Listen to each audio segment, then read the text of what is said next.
What might be the doorway back to ourselves when we're feeling very separate and separated?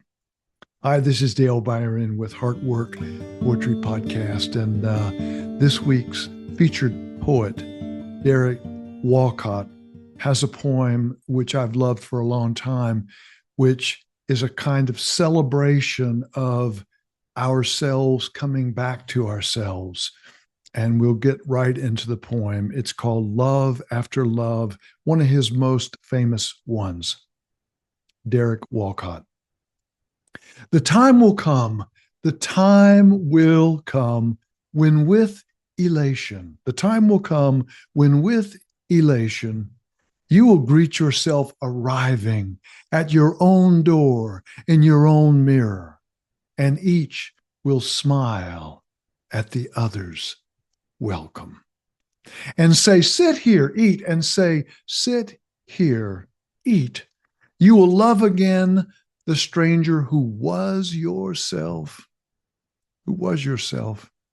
Give wine, give bread, give back your heart. Give wine, give bread, give back your heart to itself, to the stranger who has loved you all your life, whom you ignored for another, who knows you by heart.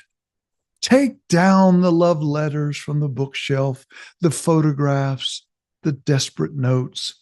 Peel your own image from the mirror. Sit, feast on your life. Sit, feast on your life.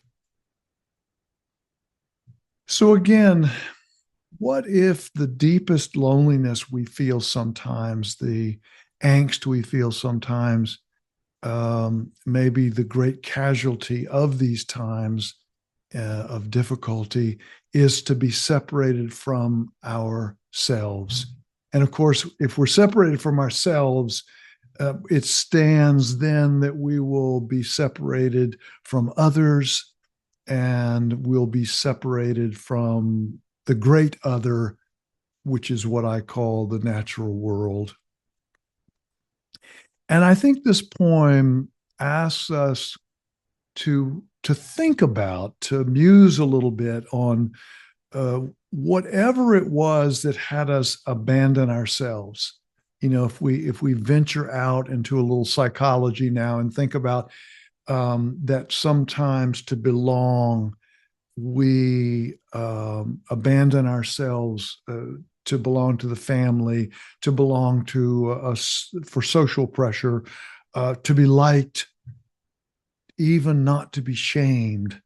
And Walcott's vision of return, I think, is wonderfully straightforward and simple. This is when he says, sit, feast on your life.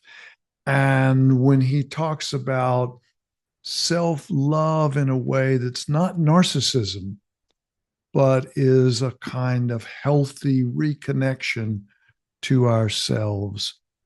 I was thinking that the practical wisdom for today's poem, this week's poem, is to think about what parts of ourselves we have and continue perhaps to treat as stranger.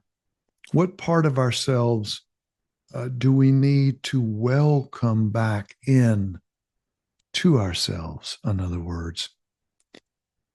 In terms of the poet, I just want to mention that he was born in a small Caribbean island called Santa Lucia, or Saint Lucia, and that area had all of the scars of colonialism, multiple languages coming together, African and European cultures sort of coming and being inherited, and what has sometimes been called, because the poet Walcott's dad, his father died when he was very young, and so some have mused that Walcott was writing about identity and how to bring a fractured identity back together.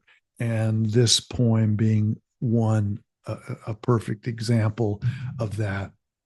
Love after love, the time will come when with elation you will greet yourself arriving at your own door in your own mirror, and each will smile at the other's welcome.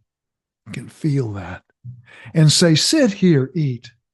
You will love again the stranger who was yourself. Give wine, give bread, give back your heart to itself, to the stranger who has loved you all your life, whom you ignored for another who knows you by heart.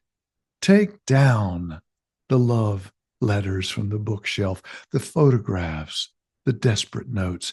Peel your own image from the mirror.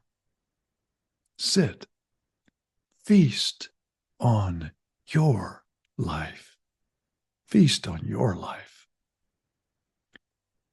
So maybe this week is a good time to think about, to feel about parts of us that we have pushed away, that we have made and turned into stranger. And how can we bring those parts of ourselves back in to the fold of ourselves completely? Yeah. Especially during these times. Thank you so much for your listening here. Until next time and next poem, take good care of yourself and, if you can, someone else. And if this poem and this podcast has, resonated with you, then, of course, refer, make a comment if you want, and it will help more people receive the poetry out there. Okay, thanks again.